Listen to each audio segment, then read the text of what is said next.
Bonsoir chers amis téléspectateurs de BF1, nous sommes très heureux de vous retrouver pour ce nouveau numéro de BF1 Fait son FESPACO, car oui, ensemble on échange, on discute.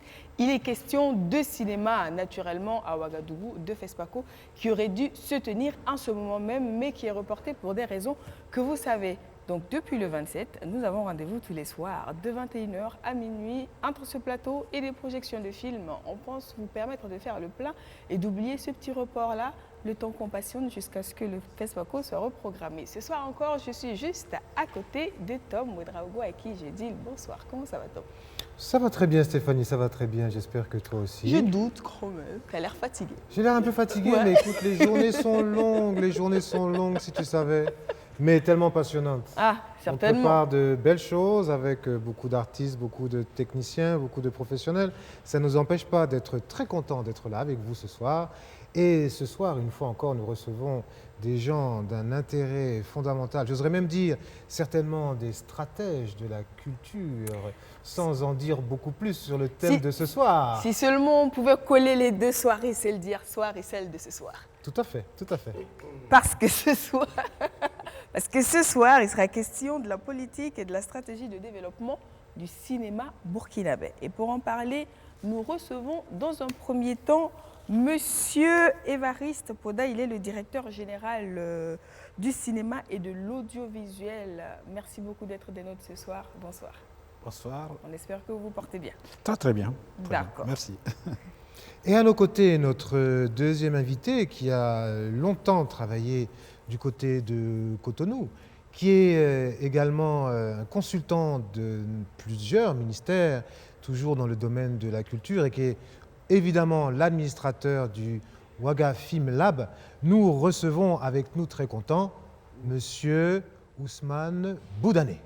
Boundaoné, oui, enchanté. Enchanté. Merci Tom, je suis heureux d'être là. Et nous, on est très heureux de te recevoir. Voilà, j'espère qu'on va avoir de beaux échanges. Tout à fait. J'ai foi. Et comme troisième invité ce soir, nous avons un producteur, réalisateur, il est administrateur général de Doubacom Productions, Monsieur Gervais Kouéné, j'espère ne pas écorcher le nom, fait partie de nos invités ce soir. Bonsoir. Bonsoir Stéphanie, bonsoir Tom, ravi de te retrouver Bonsoir Gervais, merci. et ravi d'être sur votre plateau. Merci. Et comme tous les soirs, depuis le début, nous sommes accompagnés de nos amis de l'association des ciné-clubs universitaires. Et je pense que leur présence fait un petit clin d'œil à notre invité, M. Poda, qui par ailleurs fait partie des fondateurs du ciné-club du lycée Nelson Mandela. Merci d'applaudir très fort pour vous-même.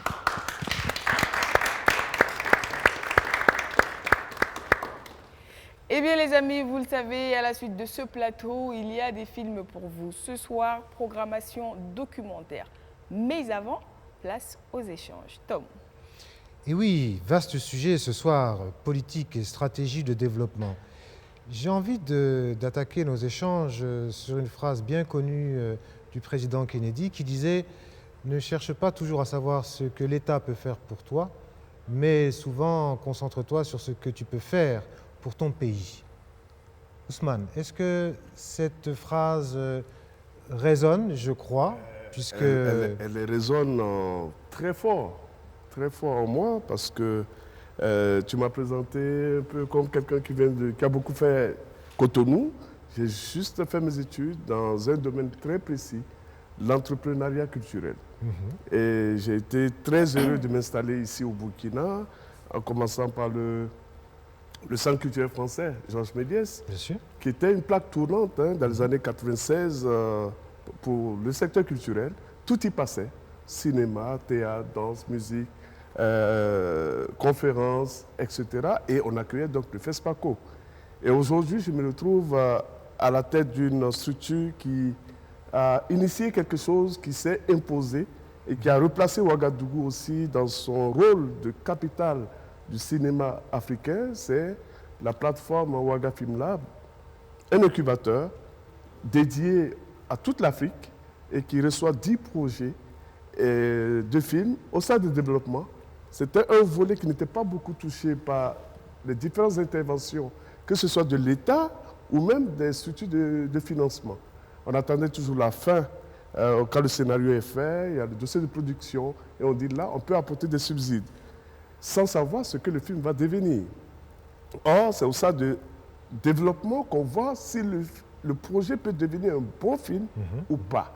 Et nous, on a décidé, mes collègues et moi, Alex Moussa Sawadogo, Martina Malakrida et Salam Zampaligré, d'initier cette plateforme, au départ dédiée au Burkinabé. Que vous avez porté à bout de bras, si j'ose dire. Qu'on porte encore depuis 2016. Et d'ailleurs, les premières années, les gens n'ont pas forcément cru en vous. Vous avez mis du temps à vous faire reconnaître quand même. Oui. Ça s'est installé doucement pour les locaux. C'est normal parce que c'était novateur.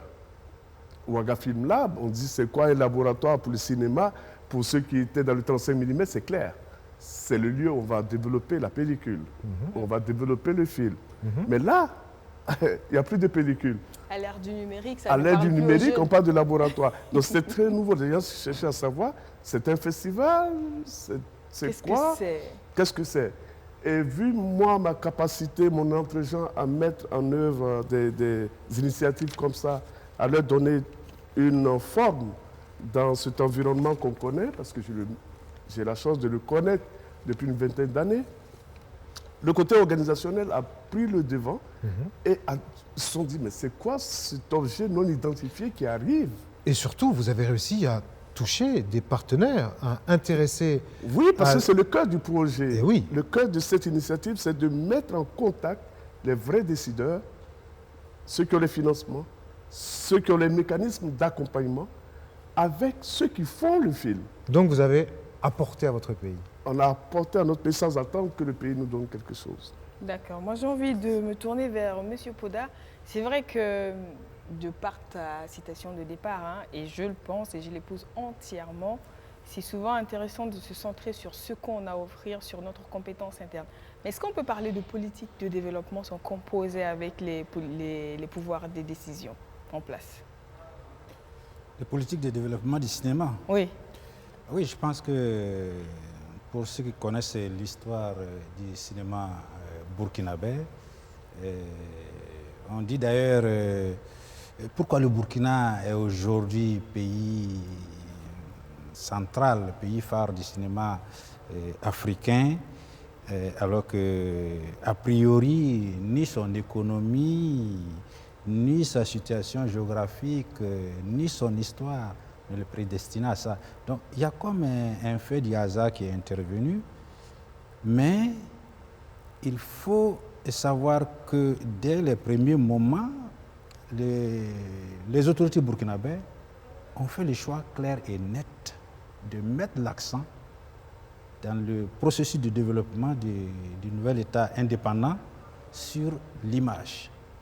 Et c'est d'ailleurs pour cela que dès les premiers choix, Maurice Yameogo a préféré développer la télévision et mettre un accent particulier sur le cinéma parce que justement c'est le secteur qui allait alimenter les programmes télé de la jeune télévision naissante. Donc depuis ce temps, le cinéma a été positionné comme un choix clair. Voilà. Et c'était au départ des films d'actualité, des films éducatifs, parce qu'un État qui vient d'être indépendant en 1960, vous comprenez bien qu'il y avait tous les problèmes que l'on pouvait rencontrer. Voilà. Sankara a dit que le Burkina était un concentré de tous les problèmes de la terre. Voilà. Donc il fallait trouver des films socio-éducatifs pour permettre à ce peuple-là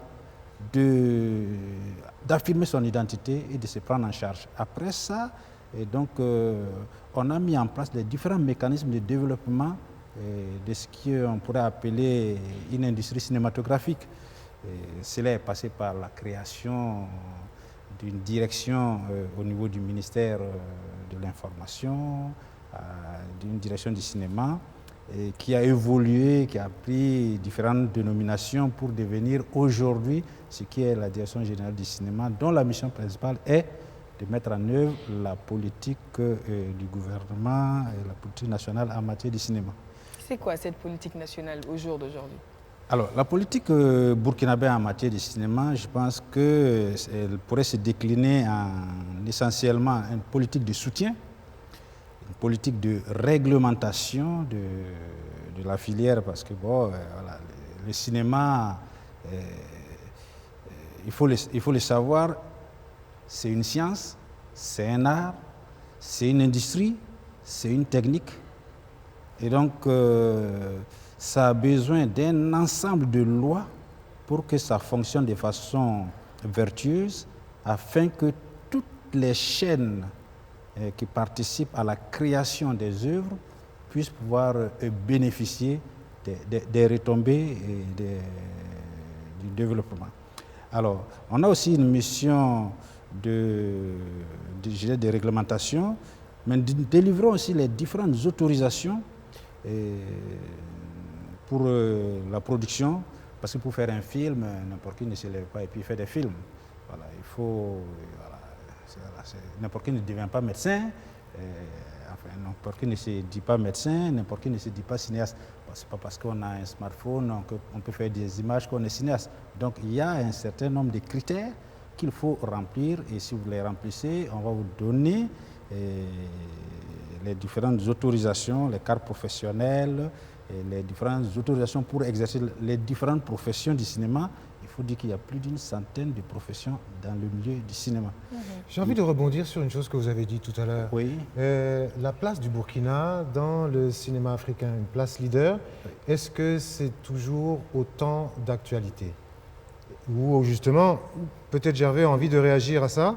Justement, quand on parle de politique, de développement, est-ce qu'à un moment donné, la courroie de transmission a toujours fonctionné suffisamment comme il fallait pour que cette place soit maintenue? Ou bien on a l'impression peut-être qu'on s'est fait rattraper par un certain nombre de partenaires sous-régionaux qui finalement commencent à pousser et à jouer des coudes de façon assez virulente. Qu'est-ce que tu en penses? Merci Tom, je crois que c'est pas moi qui le dis, c'est un constat. Jadis, le Burkina était effectivement la plaque tournante, le carrefour du cinéma africain. Plusieurs éléments sous-tendaient cet état de fait, comme l'a si bien souligné DG Poda, directeur général du cinéma. Dès les indépendances, les autorités de la haute volta de l'époque ont eu l'idée de porter comme une forte politique l'image. Bon, je ne vais pas revenir sur le développement qu'il a fait parce qu'on avait besoin de sensibiliser un nombre de choses. Mais cela s'est poursuivi aussi avec en son temps la création d'une école, d'un institut, qui était l'INAFAC, qui a formé, je vais dire, le fleuron des acteurs techniques de ce cinéma-là. Ces acteurs sont allés au-delà même du Burkina Faso. Je me rappelle qu'un passé pas lointain, quand il y avait des plateaux de tournage au Mali, au Tchad, au Sénégal, c'était ces mêmes techniciens. Oui, beaucoup. Les Force est de Burkinabés, constater mais que ça c'était cinéma. Force est de constater qu'aujourd'hui, ces personnes, pour la majorité, est à la retraite. Et en plus, le Burkina, à travers toujours ses hommes politiques, je parlerai d'abord du président Feu Sangoulé Lamizana, du président Feu Thomas Sankara. Président Lamizana, pour avoir nationalisé les salles en son temps, je crois que c'était un acte fort de militantisme, mais d'affirmation de soi, puisqu'on était à la sortie des indépendances où il y avait cette quête d'identité. Et donc il fallait permettre à ce que le public voltaïque de l'époque, les cinéphiles, puisse avoir accès aux salles de cinéma qui étaient entre les mains du consortium venu de l'étranger. Et en cela aussi, il y a eu la création du FESPACO, porté, comme le développait ici Bondaoné, par des personnes qui rejoignent un peu ce que tu disais au tout début par rapport au président Kennedy. L'État, pour moi, c'est une communauté de personnes. Donc l'État, on a l'autorité, mais on a aussi le citoyen. Bien sûr. Voilà. Alors, donc, c'est des citoyens, c'est des passionnés de films. Voilà, je pense qu'il y a une des...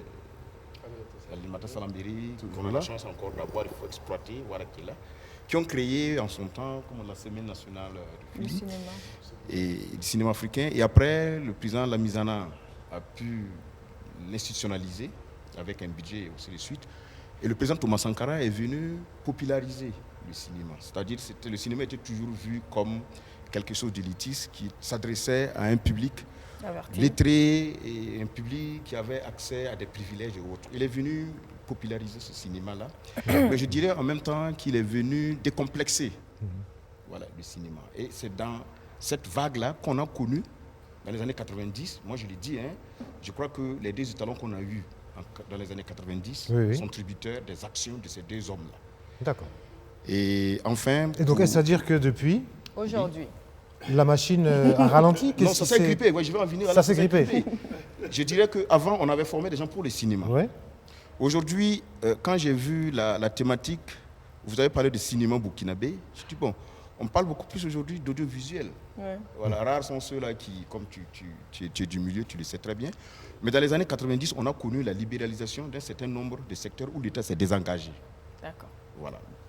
Le DG parlait de soutien. Quand vous regardez, c'est ça, je dis ce qui est intéressant, quand vous regardez les génériques, je dis souvent ça à des étudiants, regardez les génériques de fin de ces films-là. Et à l'époque, il y avait ce qu'on appelait la Diprosi, voilà, qui était à Gouin, et qui était de production de cinéma, qui était dédiée essentiellement à produire des films. Et je crois que si aujourd'hui, en son temps, on a pu produire pas mal de films, l'État burkinabé a une grosse part contributive. Contrairement après les années 90, où c'était maintenant du business, il faut le dire, on s'est orienté vers des guichets extérieurs. Nous autres, nous avons connu plus les guichets extérieurs que les guichets nationaux. Quand je prends un film ou une série,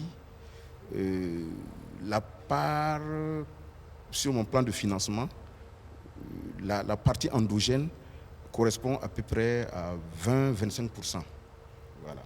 Le reste, c'est l'extérieur. Comme vous le savez, avec ces guichets qui sont fermés, qui s'amenuisent, nous sommes obligés de retourner sur nous.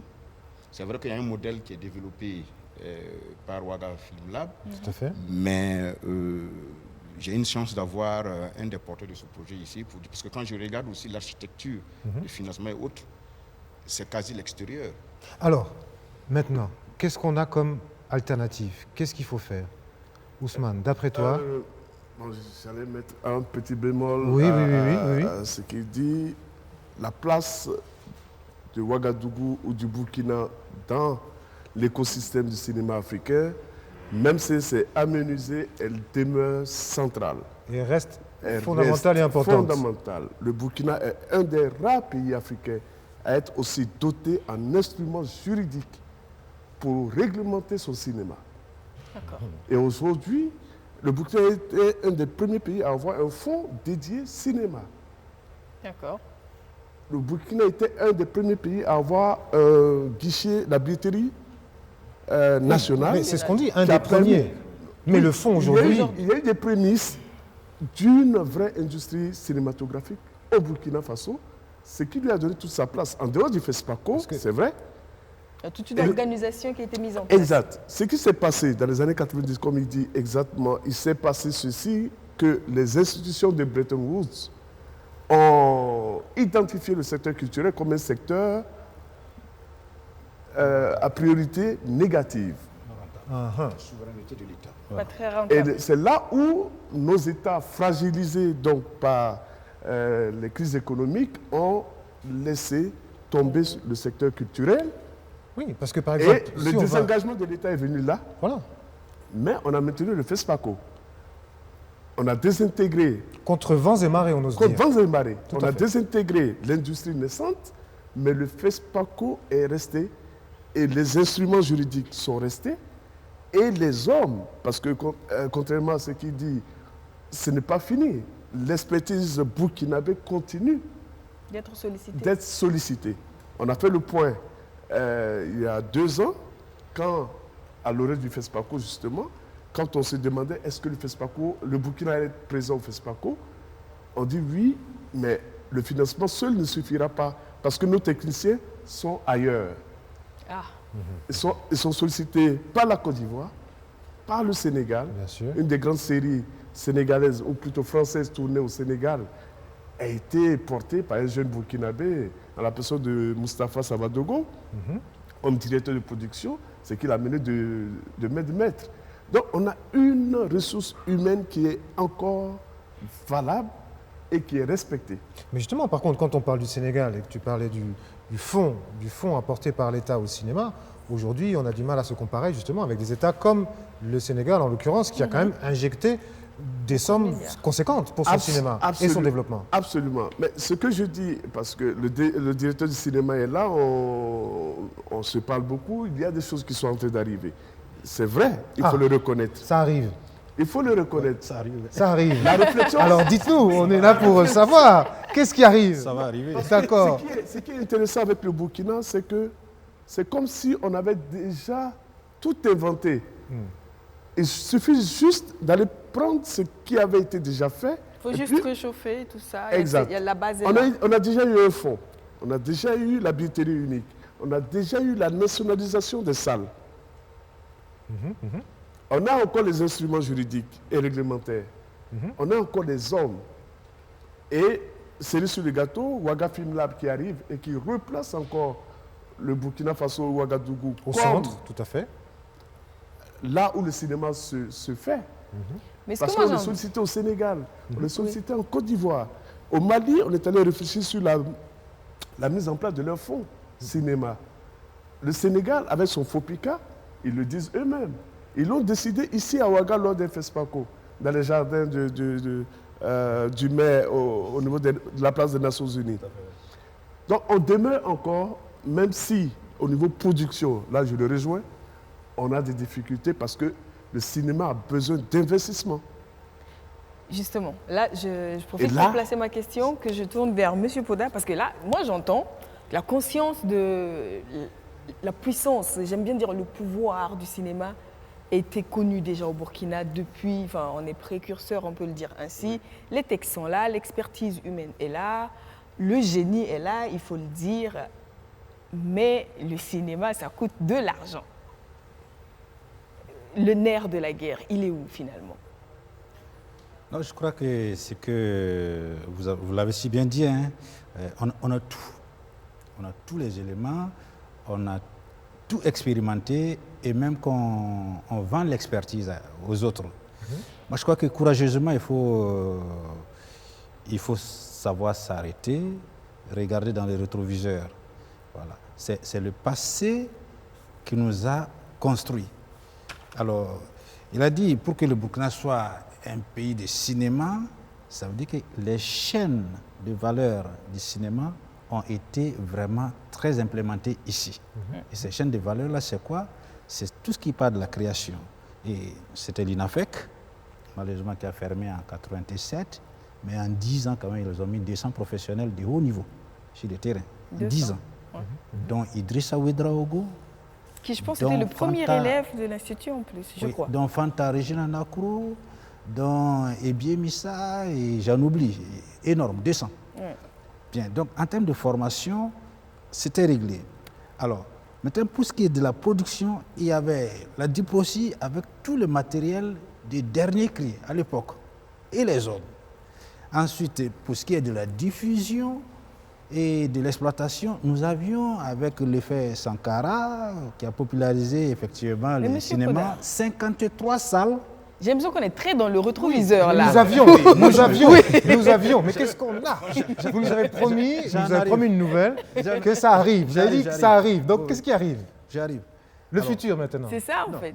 Le futur, en fait, c'est pour vous montrer en fait qu'est-ce qui s'est passé, qu'est-ce qui s'est cassé pour qu'on soit dans la situation actuelle. Qu'est-ce qui s'est cassé? Alors, ce qui s'est cassé, de mon point de vue, c'est le problème du financement. Parce que si vous avez un marché, si vous avez un marché et vous n'avez pas de produits à vendre parce que vous n'avez pas les moyens de créer ces produits-là, évidemment, c'est un marché qui n'est pas viable. C'est le cas du cinéma aujourd'hui. Les autorités ont bien compris que pour qu'un cinéma marche, il faut un fonds. Dès qu'ils ont nationalisé, le même jour, c'est le même arrêté qui a créé le fonds, le FODEAC. En 70. En 70. Donc 10 ans après les indépendances. Et c'est des soldats, hein, c'est des militaires, et c'est le sanglier, la Misana, comme il a dit, a priori qui n'ont rien à voir avec le cinéma. Ils ont créé ce fonds parce qu'ils savaient que c'est stratégique. On ne vous tient pas les finances. Celui qui tient les finances peut avoir un cinéma souverain. Mais donc, on en revient à ce que je Aujourd'hui- disais au début. Il faut attendre ce que l'État va faire pour nous. Oui, aujourd'hui, On n'a pas d'autre choix aujourd'hui dans Est-ce qu'il y a le... une solution qui s'offre aux cinéastes au-delà justement de compter sur ce fonds qui quand même semble être très au fond? non, la solution, il faut... la solution, Il faut l'avouer, il faut solution l'avouer. la solution L'image est claire, assez- Et je crois que les autorités, les plus hautes autorités ont conscience de cela. C'est-à-dire que le mécanisme de financement doit être mis en place. Et c'est d'ailleurs pour cela que dans la loi d'orientation sur le cinéma et l'audiovisuel, votée en 2004, il est prévu à son article 21 justement la création de ce fonds-là. Voilà. Donc, ça veut dire que nous avons, nous, administratifs et les professionnels, nous devrons mutualiser nos énergies pour pousser à l'opérationnalisation de ce fonds. Et je crois que nous sommes sur ce chantier-là. D'accord. Et les vents sont favorables parce que je pense qu'on a le premier cinéphile burkinabé, qui est le président du FASO, qui a octroyé quand même 1 milliard. En Mais 2018. des C'est producteurs 1 vous milliard, diront quand que même. 1 milliard, ça produit C'est combien de inédit. films? Mais c'était inédit. D'accord. Moi, j'ai dit, Maurice a construit la maison du peuple, très fort. Sankara a poussé à à la création de la place des cinéastes, c'est très bien. Alors, sous le dernier régime, je pense que quand même il y a eu l'inauguration de la dernière salle de cinéma construite entièrement sur fonds propres, n'est-ce pas, par le système justement de la billetterie, le Ciné Sagnon, voilà, qui est construit par justement ce type de fonds-là. D'accord. Et le dernier, c'est justement le milliard qu'a offert le président du FASO, ce qui veut dire qu'il y a une bonne disposition pour qu'on puisse effectivement mettre en place ce fonds-là qui va booster Une définitivement très bonne notre disposition. cinéma. Malheureusement, on peut regretter que ce milliard soit arrivé un peu tardivement pour les productions. Ça, c'est un autre, Ça, c'est un autre- c'est un autre problème. la volonté qui est On a là. eu du mal à le Ouais, mettre ouais, à à disposition agencer, au moment où il fallait. Gervais, toi qui as une grande expérience de production, qu'est-ce que tu penses de ça et de ce renouvellement des politiques de développement? Oui, renouvellement, oui, mais je voudrais, si vous me permettez, de revenir juste en arrière, brièvement. Je crois qu'il ne faut pas trop dormir sur nos lauriers et puis encenser ce passé. qu'il y a comme acquis. D'accord. Quand on parle de stratégie et de politique, je crois que c'est des perspectives. C'est une projection vers le futur. Oui, forcément. moi je ne dirais pas qu'on a les meilleurs textes et autres que les gens sont venus copier et puis nous dépasser. Ça, c'est comme un formateur qui se fait distancer par son élève. Je suis d'accord, c'est le but normal. Mais là, nous ne sommes pas des formateurs. C'est une collaboration, c'est une coopération. Donc on les apporte notre expertise. Moi, il y en a quelque chose, bien sûr. Mais il ne faudrait pas qu'en apportant cette expertise-là, ces personnes assistées nous dépassent aujourd'hui, qu'on le veuille ou non. Moi, c'est comme je dis, c'est factuel ce que j'ai dit. Au dernier FESPACO, ça c'est connu de notoriété, quand on prend le podium, il n'y avait aucun film burkinabé. On m'a dit que le milliard, c'est juste pour faire meilleure prestation honorable.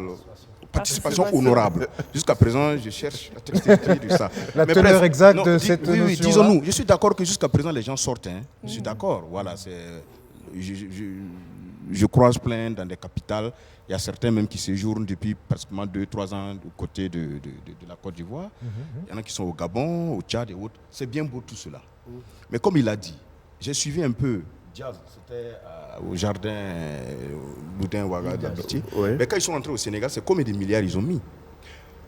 Quand Félicité est venu ici, je parle ainsi, il a raflé. Le film d'Alain Alain Gomis. Oui. Il a raflé parce que c'est quoi? Mais c'est la conséquence de ce qu'on a mis substantiellement. J'ai discuté avec le producteur. Exact. Quand ils sont là à la présidence, discuter. L'argent que la présidence a donné, pas pour produire, pas pour faire quoi que ce soit, pour la recherche de financement. Je vous prends un exemple banal. Moi, je suis producteur. J'arrive dans une capitale. Je vais voir, par exemple, le DG de BF1, qui ne me connaît pas. Parce que le producteur de Alain Gomis n'est pas connu. Non. C'est un jeune qui Tout Alain était Gomis, très jeune, plus, oui, tout à fait. voilà, Oui, vous très voyez. Oui. J'ai dit, je prends l'hôtel 5 étoiles d'ici, j'ai envoyé une carte d'invitation pour un dîner. On dit c'est au 7e ou c'est au 12e étage et tout machin. Il va dire, mais attends, C'est qui lui là, ça? c'est qui lui là, Kouini Gervais, et puis il mentionne avec toutes les politesses qu'il y a et autres. Il va se rendre et puis on discute. Mais quand on... Bon, d'ailleurs, il faut restituer quelque chose. Le président n'a pas donné 1 milliard. C'est les cinéastes qui ont demandé 1 milliard. Bon, j'avoue que je faisais partie de la délégation qui s'est déplacée pour... et on a effectivement Demandé. fait un travail de plaidoirie Voilà. auprès du président Et pour vous obtenir avez à ce annoncé moment-là, tout à le fait. montant de 1 milliard. Tout à fait. Donc, on s'est nous-mêmes flagellés.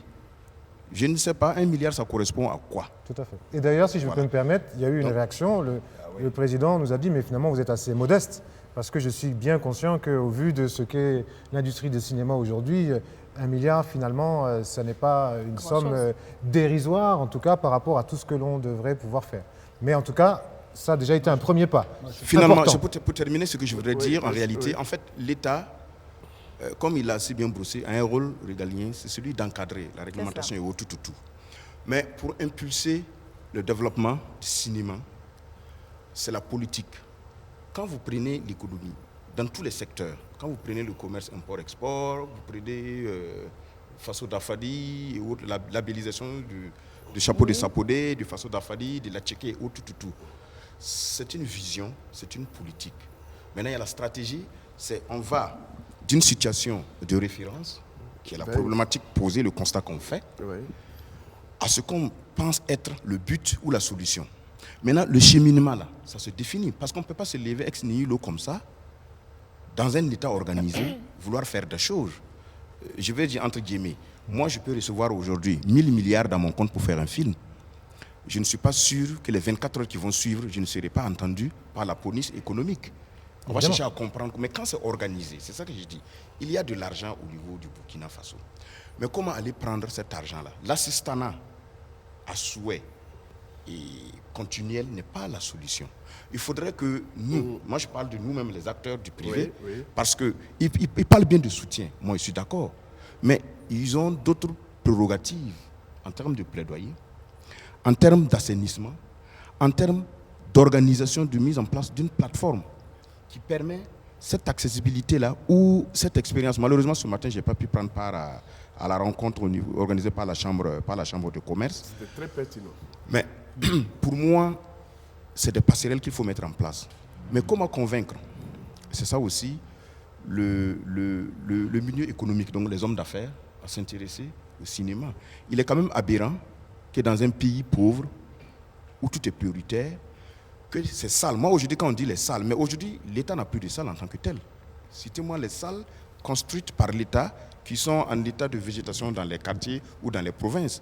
Mais vous comprendrez qu'il y a des consortiums qui sont revenus aujourd'hui construire des salles de cinéma. Et vous avez une salle à côté. Ça veut dire qu'il y a de l'argent à prendre dedans.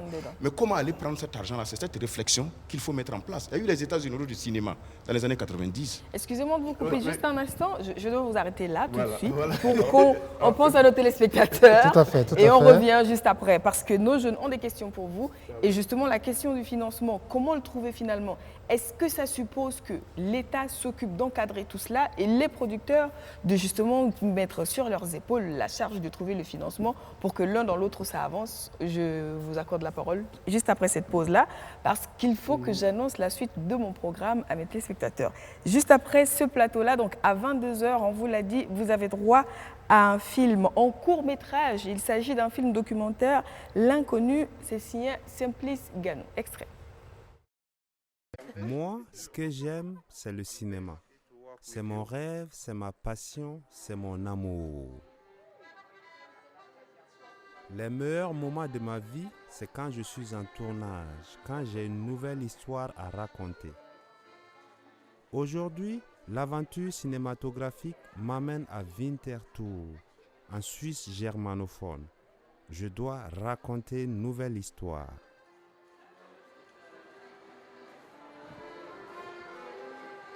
La chambre, les draps, les murs, tout est blanc autour de moi et ça me dérange. How to make a friend here? Yeah. I have very much friends. I not need friends. Okay. But thank Thank you, thank you, thank you.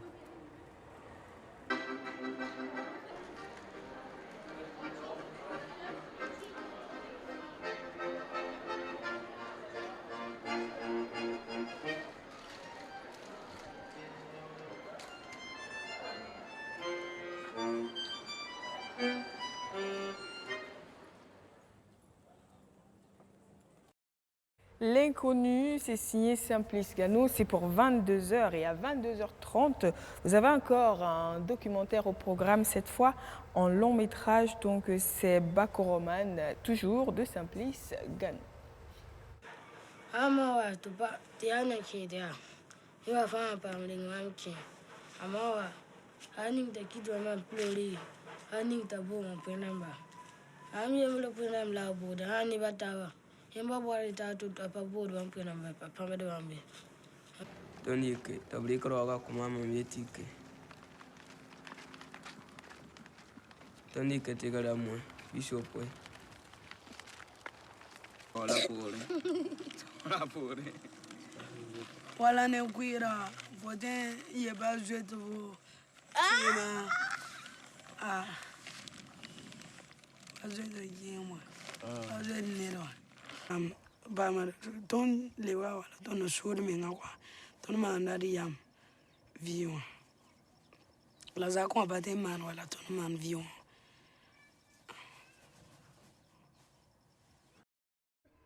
Ben voilà, donc la suite à 22h30, donc c'est le programme de ce soir. Juste après ce plateau, je sens que si je repasse la parole, ça va aller très rapidement. Donc je reviens juste sur ma question, mais on garde à l'esprit que les étudiants ont des questions pour vous et qu'il nous reste en tout 15 minutes. Donc on va leur permettre également de poser leurs questions. Donc ma question c'était donc, aujourd'hui, est-ce qu'il faut distribuer clairement les rôles pour que chacun sache ce qu'il doit faire ? Que les producteurs se disent, bon, l'État fait ce qu'il peut en matière d'encadrement du secteur et du fonctionnement. Pour ce qui est du financement, on trouve d'autres canaux. Est-ce qu'il faut organiser les choses comme ça? Non, je crois que c'est déjà organisé. Hein. Okay. Je crois que c'est déjà organisé. Chacun connaît sa place et son rôle. Je parle de quoi? Ah, vous n'êtes pas d'accord. Chacun connaît, j'arrive, laissez-moi terminer. Chacun connaît sa place et son rôle. Le DG a déroulé ici ce que l'État fait, n'est-ce pas? Quand je dis, et il a parlé des chaînes de valeur, il y a plusieurs corps de métier. Quand vous me dites cela, moi en tant que producteur, je vois d'abord l'État, je vois ceux qui sont mes collaborateurs directs, à savoir les techniciens et les comédiens, mais je vois aussi mes collaborateurs qui sont les distributeurs, les diffuseurs, n'est-ce pas? Si je prends un exemple banal, je prends par exemple les diffuseurs. Bon, avec la TNT, ça devient un peu autre chose, mais pour l'instant, il y a eu un acte salutaire. Quand il y a eu la maladie à coronavirus, il y a eu un appel à la solidarité, à la mobilisation pour permettre, parce que les gens étaient confinés chez eux, de pouvoir suivre les programmes. Et l'État, de mon point de vue, c'est une insuffisance, c'est une erreur, a fait appel aux détenteurs de droits. La notion elle est très importante. Voilà, de droit, de copyright, à un propriétaire. L'État a fait appel à ces personnes-là de mettre à la disposition des chaînes de télévision, gracieusement, je crois, ces programmes. Je dis une erreur, pourquoi? Parce que ces mêmes chaînes de télévision, fut-elle privée, continuent d'avoir des budgets de programmes. Ils vont acheter les telenovelas et autres qui inondent, qui pullulent leurs chaînes de diffusion. Et on demande à un producteur local qui en manque de moyens, parce que ces telenovelas qui arrivent ici arrivent déjà amortis. Vous comprenez? Ça vient de l'Inde, du Brésil et autres. Bien sûr, bien sûr. Alors, moi, mon entendement, c'était qu'on puisse ponctionner un pourcentage, ne serait-ce que 50 ou 75%, en disant, pour l'année N, c'est difficile, mais N plus 1, c'est-à-dire 2021 ou 2022, que ces chaînes de télévision qui ont bénéficié de ces programmes-là puissent, en retour, dans leur budget d'achat de ces télénovelas et autres-là, pouvoir soutenir la production. C'est un exemple. D'accord, ok. Que je vais donner. Ousmane, tu n'étais pas trop d'accord. Là où je n'étais pas d'accord, justement, Parce nous, que les rôles sont partagés. à notre niveau, quand on a regardé l'environnement du cinéma, on a dit un des premiers problèmes, c'est le non-respect de la chaîne des valeurs. D'accord. Quand on est dans une économie, il est important qu'on sache qui fait quoi et à quel moment. D'accord. Ici au Burkina, vous prenez une personne, il est réalisateur, producteur, distributeur. On voit ça sur le terrain. Oui. Quand on a lancé notre Ouaga Film Lab et qu'on a dit, Distanciation obligatoire. on fait un appel à projet de film en développement et sont admis à l'inscription le binôme réalisateur-producteur. Ok. Un des gros problèmes. Quand on a mis ça comme contrainte, le projet burkinabé était très faible. Parce qu'ils sont en plus diffuseurs. Parce que, non, ils veulent à la fois être réalisateurs et producteurs du même projet de film. Donc en une seule personne. En pas une un seule binôme. personne. Comment vous pouvez avoir le don d'ubiquité de participer à deux ateliers qui se passent en même temps, l'un pour le réalisateur et l'autre pour le producteur. Pour le producteur. L'un pour le réalisateur parce que c'est le créateur, c'est l'auteur, c'est lui qui a la responsabilité artistique du film. Il faut que l'autre ait la responsabilité économique. Bon, mais Ici, je ne dis pas que vous ne pouvez pas avoir les mêmes compétences, mais avoir ces mêmes compétences sur un même projet, il faut que... Mais ce n'est pas exclusivement au Burkina. Condamné. Non, au contraire. Condamné. Non, c'est en train de changer. Non, c'est en train de changer, Condamné. Mais il est rare.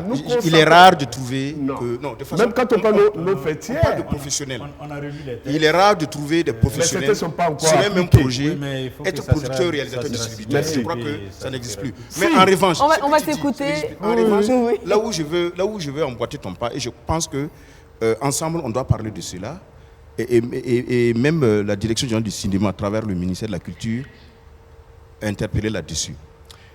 Vous voyez, je pense que c'est quand même archaïque au jour d'aujourd'hui qu'une télévision publique produit une série.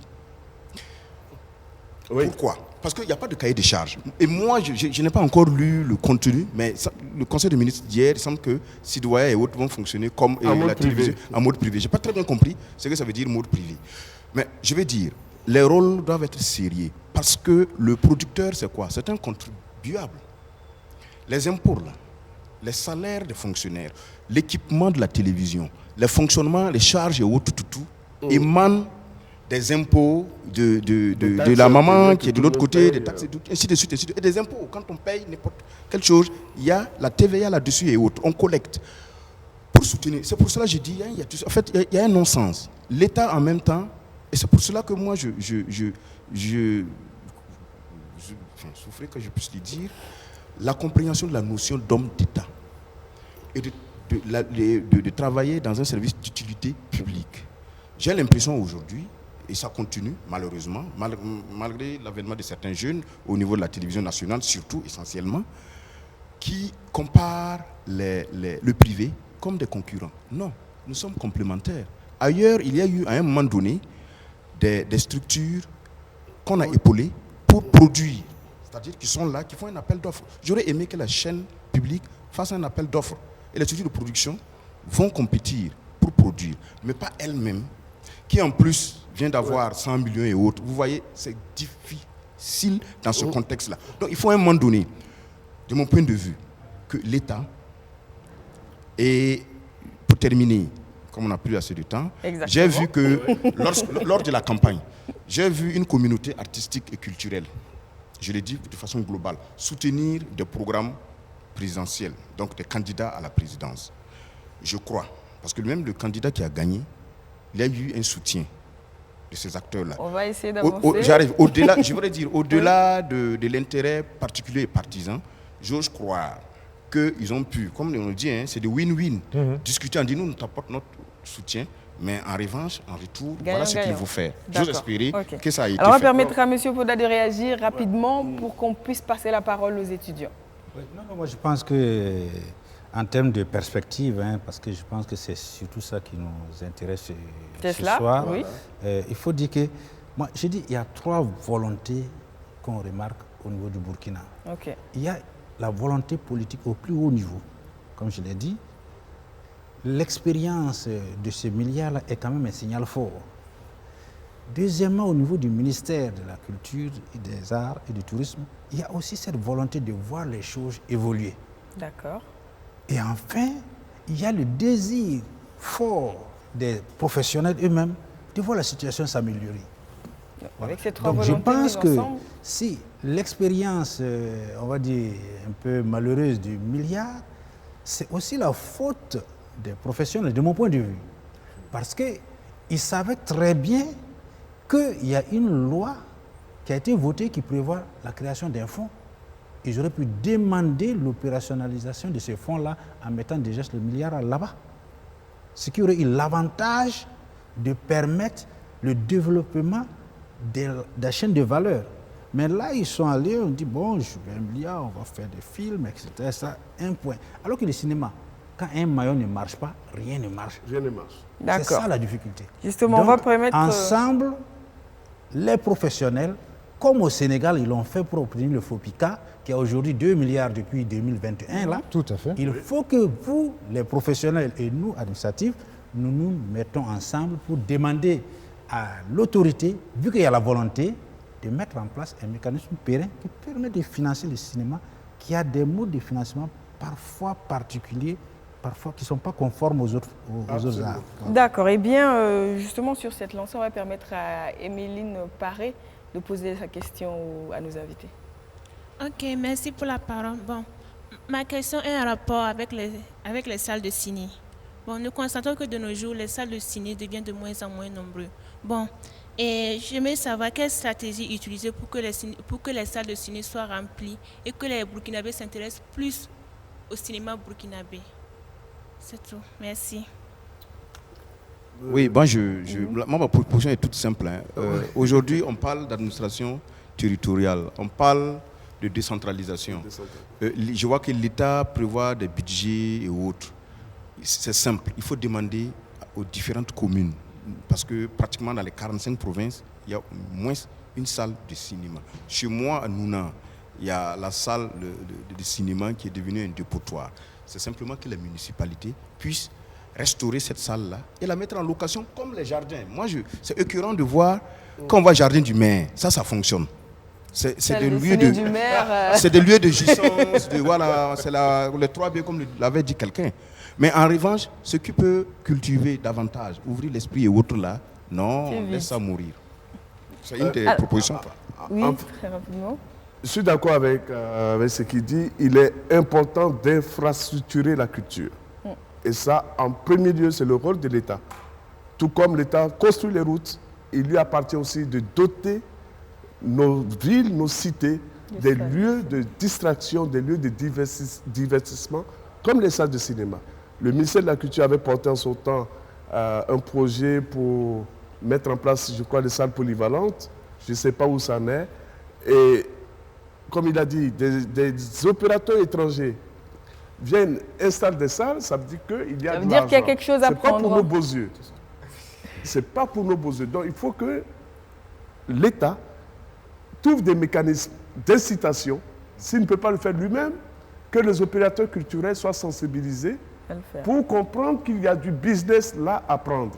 Et en plus, c'est un bon business parce qu'il va faire du bien aux populations, il fait du bien à la jeunesse et il occupe sainement et il rapporte de l'argent. D'accord. Donc, il est important de trouver un mécanisme, et c'est de ça que nous avons parlé ce matin avec l'atelier de la Chambre de commerce, où justement nous avons donné des arguments aux opérateurs culturels, économiques pour leur faire comprendre que là, le cinéma... Je pense que la prochaine question va peut-être revenir un peu sur cela, parce qu'on a moussolé Ahmed qui a une question.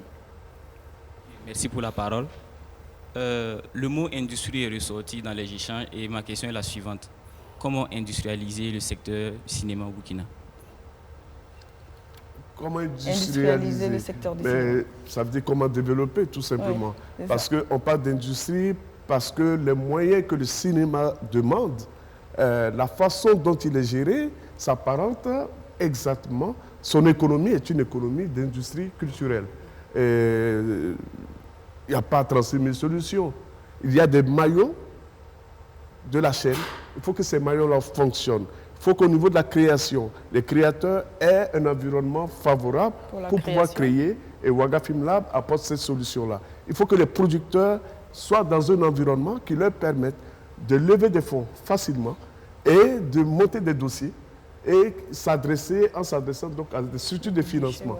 Il faut que l'État, au niveau de la régulation, joue aussi son rôle pour que chaque maillon de la chaîne puisse aussi bien fonctionner. Et il faut qu'il y ait des commerçants, donc des distributeurs, qui se mettent en place, qui achètent les productions et qui ont accès à des salles ou accès à des plateformes de diffusion pour mettre le film à la disposition des consommateurs.